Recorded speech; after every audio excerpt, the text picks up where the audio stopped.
Hello friends, welcome to my channel. आज की video में हम लोग देखेंगे ITR 4 फॉर असेसमेंट ईयर 23-24 कैसे फाइल करेंगे।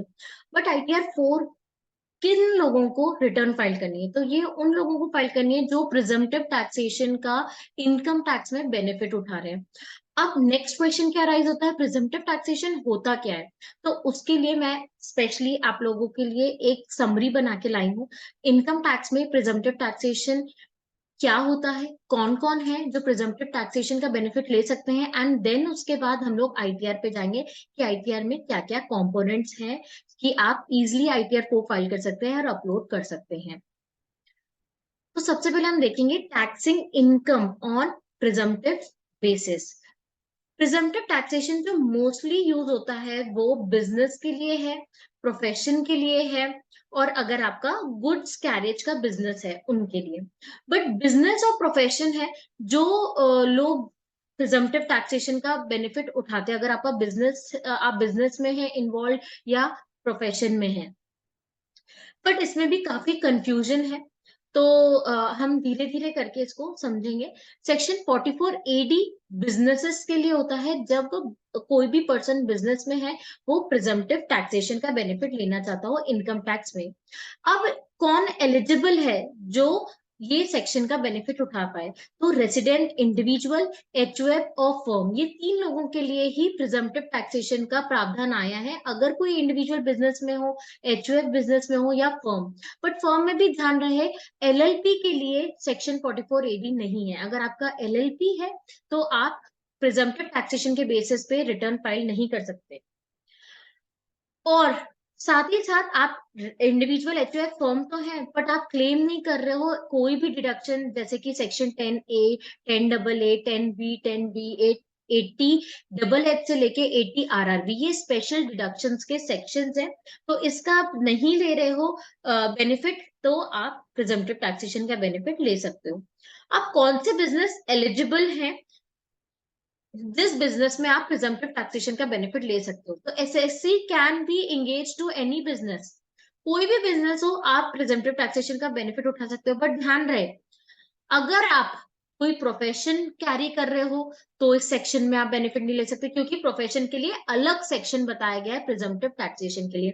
या अगर आपका कमीशन या ब्रोकरेज का बिजनेस है तो भी आप प्रिजम्पटिव टैक्सेशन का बेनिफिट नहीं उठा सकते।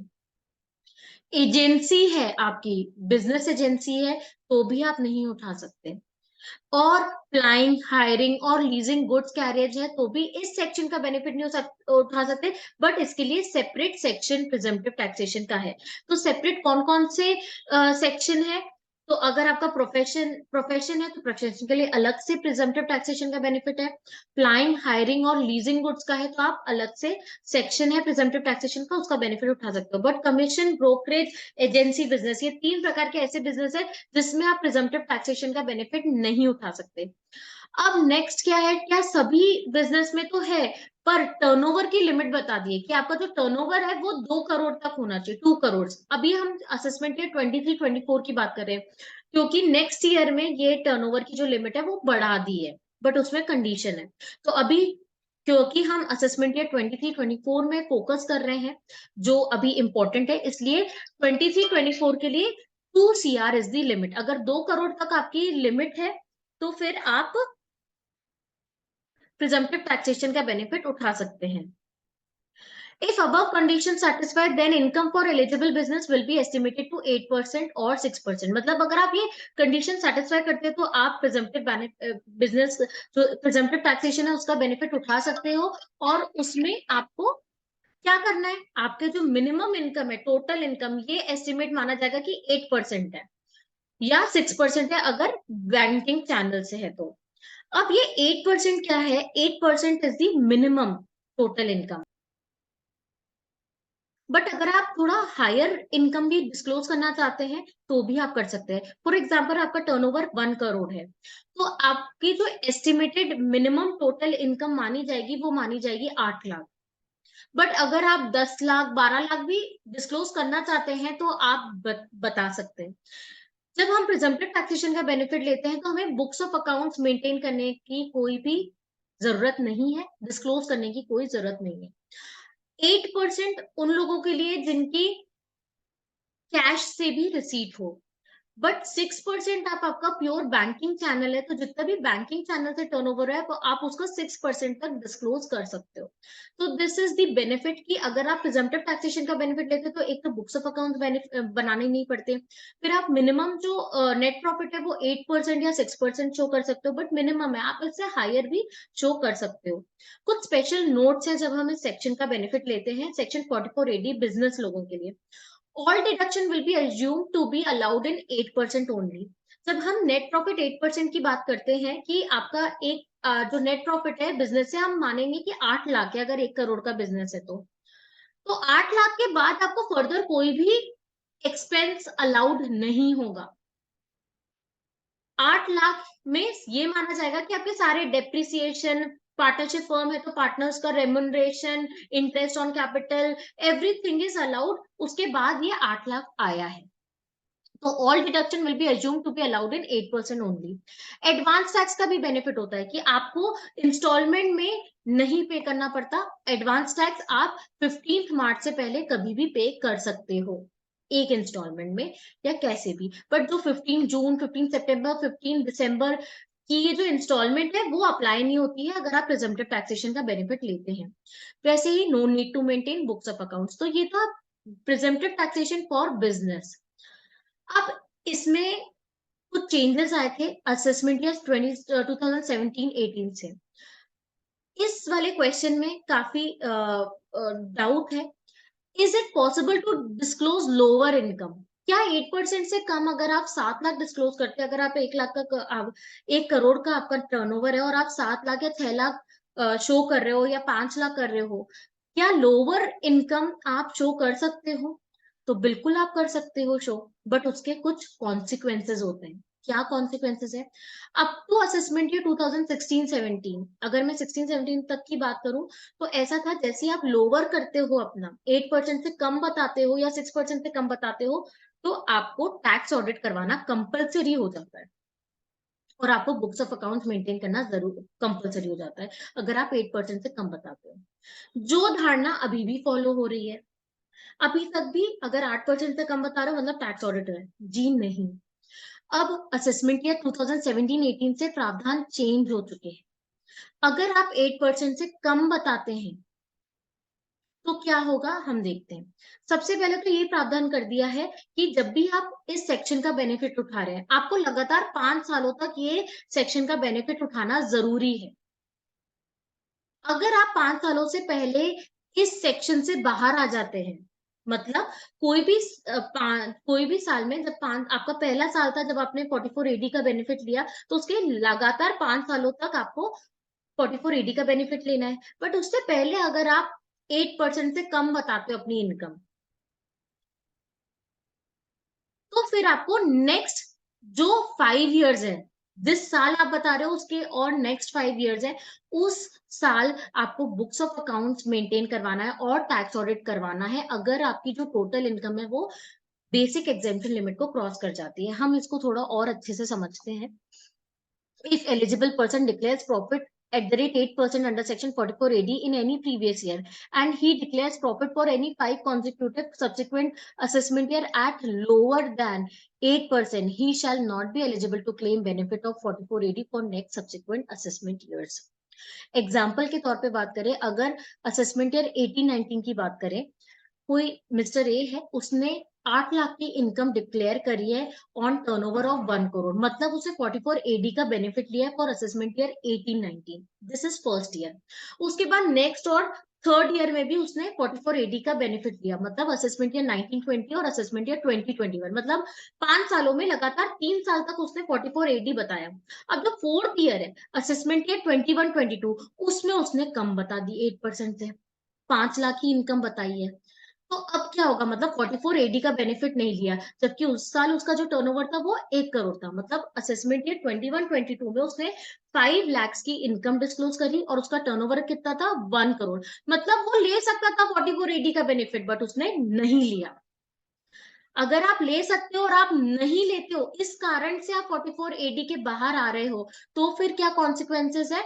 फिर उसके बाद असेसमेंट ईयर 22-23, मतलब नेक्स्ट ईयर असेसमेंट ईयर 22-23 से लेके 5 सालों तक वो होते हैं असेसमेंट ईयर 26-27 तक। तो from assessment year 22-23 to assessment year 26-27 he will not be eligible to claim 44 AD, that is next 5 assessment years. जिस साल आप 44 AD के बाहर आ गए हो उसके नेक्स्ट 5 इयर्स तक आप 44 AD अब नहीं ले सकते। तो फिर क्या होगा? तो फिर होगा कि असेसमेंट ईयर 21-22 जिस साल आपने बेनिफिट नहीं लिया से लेके जब 5 साल खत्म हो रहे हैं, मतलब टोटल 6 इयर्स, तब तब तक आपकी जिस साल भी टोटल इनकम एक्सीड हो जाए एग्जेम्पशन लिमिट के, एग्जेम्पशन बेसिक एग्जेम्पशन लिमिट जो 2,50,000 की है, उससे अगर टोटल इनकम एक्सीड हो जाए तो आपको बुक्स ऑफ अकाउंट्स भी मेंटेन करने हैं, प्लस ऑडिट ऑफ अकाउंट्स मतलब टैक्स ऑडिट करवाना कंपलसरी होगा। बट कब होगा? जब आपकी टोटल इनकम जिस भी साल में, अगर ये पूरे 6 साल में आपकी टोटल इनकम एक्सीड कर जाती है 2,50,000 के, जैसे मेरा असेसमेंट है 21-22 की बात करूं, जब 5 लाख की इनकम शो करी तो इसका मतलब 2,50,000 को एक्सीड कर रही है। तो इस साल बुक्स ऑफ अकाउंट भी मेंटेन करने हैं और टैक्स ऑडिट करवाना भी है। तो मैंने 6 इयर्स क्यों बोले? क्योंकि वो साल जिस साल आप बाहर आए हो और बाहर आने के नेक्स्ट 5 इयर्स तक तो आप ले ही नहीं सकते 44 AD, तो ऐसे 6 इयर्स हो जाते हैं। तो दिस इज दी प्रोविजन। ऐसा नहीं है कि आप मुंह के टैक्स ऑडिट करवाना जरूरी है, आपको देखना पड़ेगा। जब बेसिक एग्जाम्पशन लिमिट को एक्सीड कर जाए टोटल इनकम तब ही करवाना है। तो ये बहुत इंपॉर्टेंट स्लाइड है फॉर 44 AD क्लाइंट्स। अब हम देखते हैं प्रोफेशन। जैसे हमने बिजनेस में देखा वैसे ही सिमिलर प्रोफेशन में भी है, बट बहुत सिंपल है, इतना टेक्निकल नहीं है जितना हमने बिजनेस में देखा। प्रोफेशनल्स कौन ले सकते हैं 44 ADA का बेनिफिट? ये भी प्रिजम्पटिव टैक्सेशन है। तो एलिजिबल असेसी होंगे रेसिडेंट इंडिविजुअल और फर्म। फर्म में अगेन LLP इंक्लूडेड नहीं है। एलिजिबल प्रोफेशन कौन सा है? तो असेसी जो प्रोफेशन में एंगेज हो जो सेक्शन 44AA सबसेक्शन 1 में रेफर किया गया हो, लीगल, अकाउंटेंसी, मेडिकल, यही सारे जो जनरल है वो ही वहां लिखे हुए हैं, वो एलिजिबल प्रोफेशन में आएंगे। अब इसमें ग्रॉस रिसीट क्या होगी? ग्रॉस रिसीट 50 लाख है। अगेन मैं असेसमेंट ईयर 23-24 की बात कर रही हूँ, नेक्स्ट ईयर की बात नहीं कर रही। नेक्स्ट ईयर के लिए अगेन लिमिट एक्सीड कर मतलब इंक्रीज कर दी है। तो अभी हम रिटर्न असेसमेंट ईयर 23-24 के लिए फाइल कर रहे हैं, तो जो ग्रॉस रिसीट की लिमिट है वो 50 लाख तक की है। अब कंडीशन क्या है हम इस सेक्शन का बेनिफिट उठाने के लिए? तो ये है कि जो इनकम है, एस्टिमेटेड इनकम एलिजिबल प्रोफेशन से, वो मिनिमम 50% मानेंगे। 50% और उससे ऊपर अगर आपकी है तो आप ज्यादा डिस्क्लोज करें। तो if above conditions satisfied, then income from eligible profession will be estimated to 50%. The assessee can voluntarily declare higher income. जैसे मैंने आपको बताया अगर 60% अगर आपकी आ रही है तो आप 60% भी डिस्क्लोज कर सकते हैं। All deduction will be assumed to be allowed in 50% only. जैसे हमने बिजनेस में देखा था 8% में सारे डिडक्शन माने जाते हैं अलाउड, वैसे ही 50% में सारे डिडक्शन अलाउड होंगे। सैलरी हो गया, डेप्रिसिएशन हो गया, everything. No need to maintain books of accounts. तो ये बेनिफिट्स है। Is it possible to disclose lower income? क्या 44 ADA में भी हम 50% से कम बता सकते हैं? जी बिल्कुल बता सकते हैं।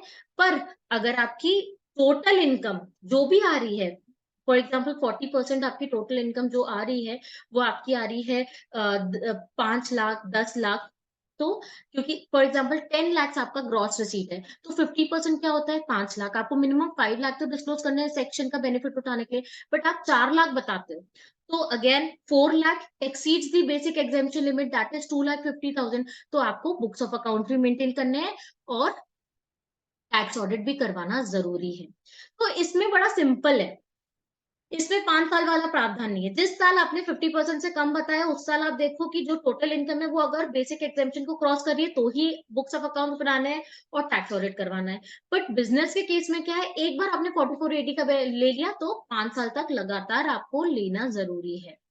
उससे 5 साल के अंदर आप नहीं लेते हो तो आपको टैक्स ऑडिट और बुक्स ऑफ अकाउंट्स तभी करवाना है जब आपकी बेसिक एग्जेम्पशन को एक्सीड कर जाए टोटल इनकम। अब ये जो 5 साल है, 5 साल में कोई भी साल आपका टर्नओवर 2 करोड़ एंड अबव, जैसे फॉर एग्जांपल 3 करोड़ हो गया, उसके कारण आप बाहर आ गए हो, आप 4480 का ले ही नहीं पाओगे बेनिफिट, तो वो 5 इयर्स की कंडीशन में इंक्लूड नहीं होगी। तो आपको ये भी देखना है कि आप ले सकते थे 5 सालों में और तब आप बाहर आ रहे हो, तो वो 5 इयर्स वाली कंडीशन आएगी, मतलब नेक्स्ट 5 इयर्स तक आप ले नहीं पाओगे। तो दिस इज द प्रोविजन। अब हम देखते हैं आईटीआर।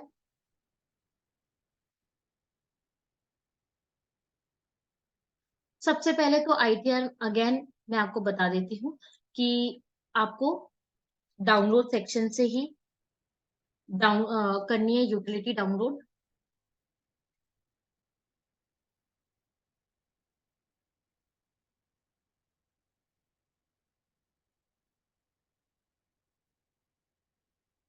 यहाँ पर आईटीआर 4 पे जब आप जाएंगे तो आपको एक्सेल बेस्ड यूटिलिटी दिखेगी, यहाँ क्लिक करें। आपको एक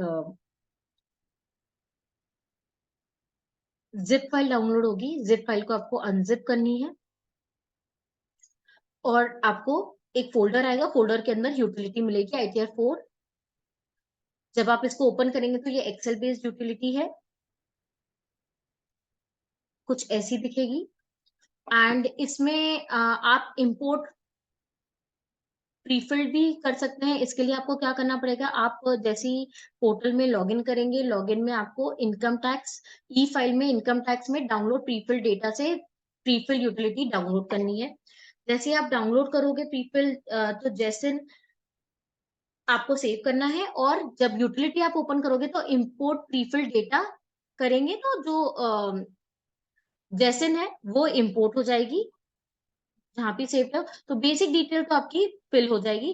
देन आपको नेचर ऑफ एम्प्लॉयमेंट, अगर सैलरी की इनकम भी है तो आप आईटीआर फॉर्मेट शो कर सकते हैं, सिलेक्ट करना पड़ेगा।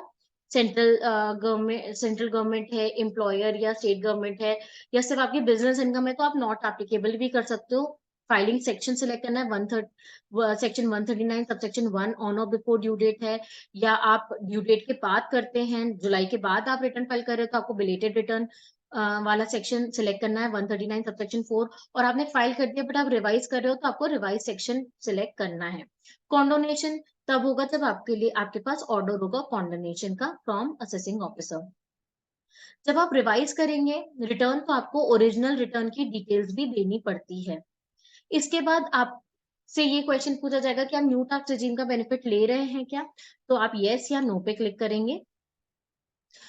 क्योंकि ये बिजनेस रिटर्न है तो इसलिए आपको 10 फॉर्म 10 IE भी फाइल करना पड़ेगा to select new tax regime, और एक्नॉलेजमेंट नंबर भी बताना पड़ेगा।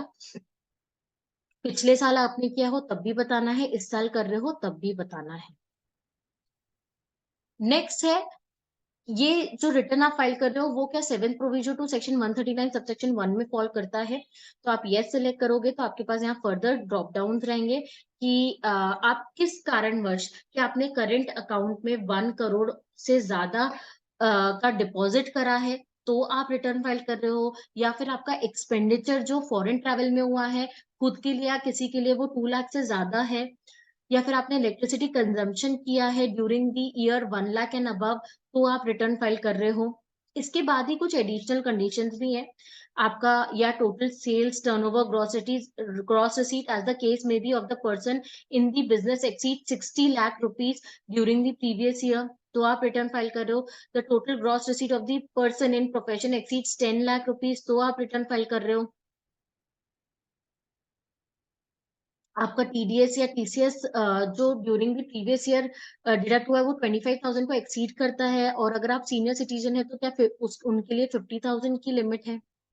आपने डिपॉजिट किया है सेविंग बैंक में, एक है एक से ज्यादा 50 लाख रुपीज और मोर, तो आप रिटर्न फाइल कर रहे हो, या ये कोई भी कंडीशन नहीं है तो आप नो सेलेक्ट करेंगे ऊपर, और ये सारी चीजें फ्रीज हो जाएंगी। Then whether this return is being filed by representative assessee, अगर रिप्रेजेंटेटिव असेसी है तो आपको यस सिलेक्ट करके नेम बताना पड़ेगा, कैपेसिटी और एड्रेस बताना पड़ेगा रिप्रेजेंटेटिव का, उसका पैन नंबर और आधार भी रिक्वायर्ड है। देन सैलरी की जो इनकम है, आपको सैलरी की इनकम ग्रॉस सैलरी की इनकम यही बतानी है। कोई परक्विजिट्स है तो आपको परक्विजिट्स बताने हैं, कोई डिडक्शंस हैं तो आपको डिडक्शंस बताने हैं, रिटायरमेंट बेनिफिट है अगर नोटिफाइड कंट्रीज से, तो आपको नोटिफाइड कंट्रीज का बताना है, या फिर अदर देन नोटिफाइड कंट्रीज से है तो आपको उसकी डिटेल्स देनी है। इसके बाद ही आप अलाउंसेस में डिडक्शन क्लेम कर पाएंगे। ये ध्यान रखें, आप जो अलाउंसेस अंडर सेक्शन 10 का बेनिफिट ले रहे हैं वो पहले आपको ऊपर टैक्सेबल बताना पड़ेगा, तो ही आप डिडक्शन क्लेम कर सकते हैं, वरना डिफेक्टिव नोटिस आ जाएगा। वैसे ही अगर आप रिलीफ क्लेम कर रहे हैं 89A का, तो आपको सबसे पहले 89A का डिटेल बताना पड़ेगा, नोटिफाइड और अदर देन नोटिफाइड कंट्री की, उसके बाद ही आप एग्जेम्पशन क्लेम कर सकते हो।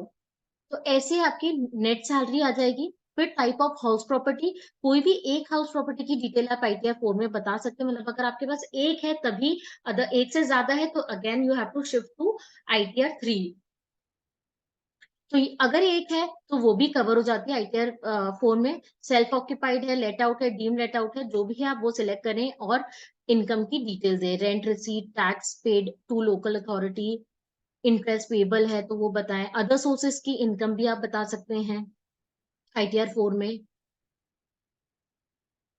इस साल जो चेंज किया गया है वो है retirement benefit account maintain in notified country. इससे कोई आपकी इनकम है तो आपको क्वार्टरली ब्रेकअप अदर सोर्सेस के पॉइंट में ही देना है। क्वार्टरली का उनने यहाँ पर बनाया है, वैसे ही डिविडेंड की इनकम है तो आपको डिविडेंड भी क्वार्टरली बताना जरूरी है।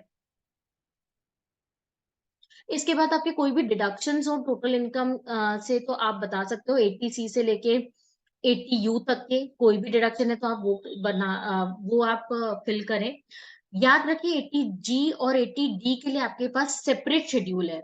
जब आप ये शेड्यूल फिल करेंगे तो ही ऑटोमेटिकली उस जगह इनकम डिटेल्स वाली शीट में इनकम फेच होगी, डिडक्शन फेच होंगे। वैसे 80G के लिए आपके पास सेपरेट शीट है, आपको सेपरेटली इसको फिल करना है। अब हम मेन बिजनेस एंड प्रोफेशन में आते हैं, जिसके लिए ये रिटर्न, जिसके लिए हम ITR 4 फिल कर रहे हैं, वो है presumptive business income, presumptive income from profession under section 44 ADA, and presumptive income from goods carriage under section 44 AE। अगर आपका गुड्स कैरेज का बिजनेस है तभी आप AE में जाएंगे, बट मोस्टली लोग जो है बिजनेस एंड प्रोफेशन में डाउट रहता है, इसलिए मैंने वो कवर किया। अगर आपका बिजनेस से रिलेटेड भी है तो आप मुझे कमेंट सेक्शन में बता सकते हैं। बिजनेस में आपको क्या करना है, नेम ऑफ बिजनेस बताना है, बिजनेस कोड सिलेक्ट करना है और डिस्क्रिप्शन। सिर्फ बिजनेस कोड सिलेक्ट करेंगे तो काम नहीं चलेगा, आपको पूरी चीजें फिल करनी है। अदरवाइज जब आप कैलकुलेट टैक्स करेंगे तो बार बार पॉपअप देगा कि आपको सारी चीजें फिल करनी है। जब हम बिजनेस की बात करते हैं तो ग्रॉस टर्नओवर और ग्रॉस रिसीट आपको बताना रहता है थ्रू अकाउंट पे चेक, अकाउंट पे बैंक ड्राफ्ट और electronic clearing system. Electronic mode कितना है और एनी अदर मोड क्यों है, ये डिफरेंस क्यों है, क्योंकि मैंने आपको जैसे बताया था कि 6% होता है अगर आपका थ्रू बैंकिंग चैनल मतलब इलेक्ट्रॉनिक मोड आया है, तो आप उसमें 6% क्लेम कर सकते हो और हायर आप बताना चाहते हैं तो। वैसे ही अदर मोड में आती है कोई भी इनकम, तो आपको 8% मिनिमम बताना है या उससे ज्यादा भी आप बता सकते हैं। तो बस इतनी ही डिटेल देनी पड़ती है बिजनेस इनकम में। अगर आपकी प्रोफेशनल इनकम है 44 ADA का बेनिफिट आप ले रहे हो, तो आपको name of the business, business code, description बताना है, ग्रॉस रिसीट में आपको लिखना है, एंड 50% मिनिमम आपको लिखना है, या उससे ज्यादा आपकी इनकम हो तो आप ज्यादा भी बता सकते हैं। अगर 50% से कम आप बताएंगे तो जब आप कैलकुलेट टैक्स करेंगे तो वो पॉपअप दे देगा कि आपको टैक्स ऑडिट करवाना जरूरी है अगर आपकी टोटल इनकम एक्सीड कर जाती है तो बेसिक एग्जाम्पशन को। यहाँ लिखा भी हुआ है, if income is less than 50% of gross receipt it is mandatory to have a tax audit under section 44 AB and other ITR as applicable has to be filed, that is ITR 3। Business carriage में भी same information है, name of the business, business code, description. यहाँ पर registration number of goods carriage बताना जरूरी है, whether owned, lease और hired है, उसकी कैपेसिटी कितनी है, number of month for which goods carriage was own, lease, hire, ये इन्फॉर्मेशन बतानी है, और उससे प्रिजम्पटिव इनकम कितनी है ये आपको बतानी है।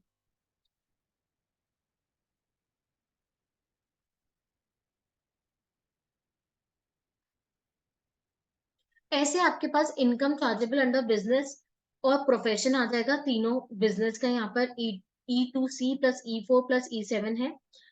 जीएसटी में अगर आप रजिस्टर्ड हो तो आपको जीएसटी की इंफॉर्मेशन बताना है, जीएसटी नंबर और आपका टर्नओवर क्या रहा है, आउटवर्ड सप्लाई जो आपने रिटर्न फाइल करी है। इसके बाद बहुत इंपॉर्टेंट है financial particular of the business. Minimum आपको ये सारे जितने भी फाइनेंशियल पर्टिकुलर बताए गए हैं, पार्टनर्स और members, own capital, secure loan, unsecure loan, advances, creditor, other liability, assets में बात करें तो fix asset, inventory, sundry debtors, balance with bank, cash in hand, loans and advances, other asset, इसमें minimum चीजें तो बतानी है, जैसे कैश इन हैंड हो गया, बैलेंस हो गया, और कुछ भी नहीं है तो आप एटलीस्ट जीरो तो फिल करें। अदरवाइज बार बार वो आपको पॉपअप देगा कि आप फिल करें जब आप क्या कैलकुलेट टैक्स करेंगे। वैसे ही टीडीएस की शीट है, अगर कोई टीडीएस डिडक्ट हुआ है सैलरी से तो आप सैलरी के शेड्यूल में बताएं, अदर देन सैलरी है तो अदर देन सैलरी के शेड्यूल में बताएं। एंड कुछ आपका फॉर्म 16C 16D का टीडीएस है तो वो बताएं, टीसीएस है तो आप टीसीएस के लिए सेपरेट शीट है, टीसीएस बताएं। आईटी डिटेल्स, कुछ advance tax, self assessment tax है तो वो 26A से आपका मैच करना चाहिए, वो आप डिटेल्स यहाँ पर पुट करें। टीडीएस में भी मैं एक बार जल्दी से वॉक थ्रू करवाती हूँ, सैलरी से रिलेटेड तो सेम है, बट अदर देन सैलरी में क्या है, आपको टैन ऑफ डिडक्टर बताना है। फिर अनक्लेम टीडीएस ब्रॉट फॉरवर्ड, पिछले साल अगर कोई ऐसा टीडीएस रह गया जो आपने क्लेम नहीं किया तो आप इस साल क्लेम कर सकते हो ब्रॉट फॉरवर्ड नाम से। तो आपको फाइनेंशियल ईयर बताना है वो कौन से फाइनेंशियल ईयर से बिलोंग करता है और टीडीएस कितना बचा है।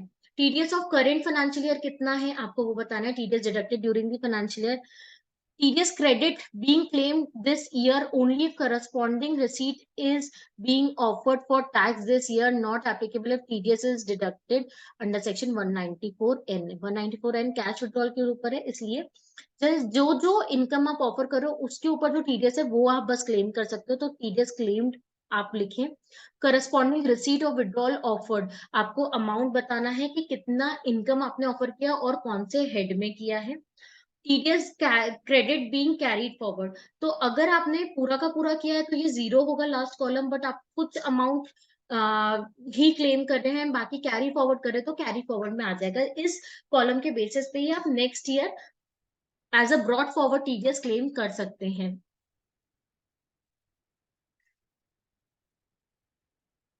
नेक्स्ट है आपके टैक्स पेड एंड वेरिफिकेशन। जब आप ये सारी चीजें फिल करेंगे तो आपके यहाँ ऑटोमेटिकली इस कॉलम में एडवांस टैक्स पेड, टीडीएस, ये सारी डिटेल्स रिफ्लेक्ट करेंगी, बट अभी भी अमाउंट पेबल और रिफंड नहीं दिखेगा। क्यों? क्योंकि हमने भी कैलकुलेट टैक्स पे क्लिक नहीं किया है।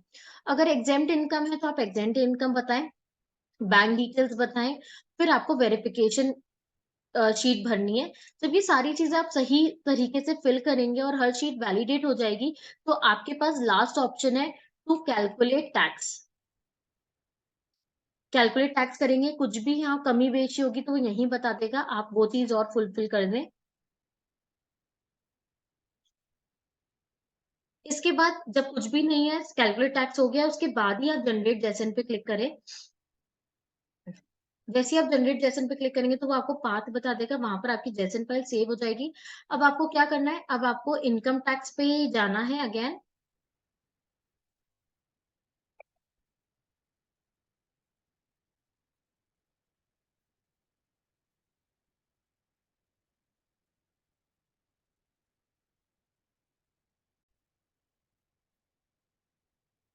ई file income tax return, file income tax return में आना है। सिलेक्ट करना है आपको असेसमेंट या current, filing type original return, tax audit applicable no, ITR कौन सा है, आईटीआर 4, और कंटिन्यू पे क्लिक करना है। तो जो भी जेसन फाइल है वो आप यहाँ अटैच फाइल में क्लिक करके अटैच करें, एंड देन आपको